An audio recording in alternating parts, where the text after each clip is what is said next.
Jedno je kritizirat auto, jedno je kritizirat sliku, jedno je kritizirat biljku.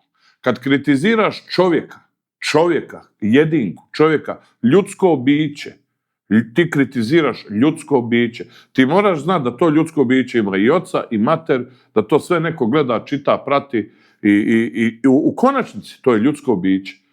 I mi smo svi na ovom svijetu jednaki. Ne postoji izuzetak. Svi smo jednaki, samo dolazimo sa različitih strana, sa različitim kulturama. I naravno da je teško prihvatiti nekoga ko radi goveđi gulaš i u njega strpa 2 kile kari. Strpa karije. I oni to jedu. Naravno da li se meni želudac okrene kad on otvori onaj taperver? Da, to te zapljusne taj miris karija i onih da li mi da li ja zbog toga trebam mrziti tog čovjeka? Pa ko sam ja?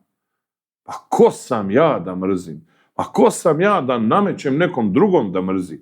A ko sam ja da ja tebe uvjerim da ti mrziš nekoga? Pa što bi tvoja mater rekla za to? Samo se tako postavi.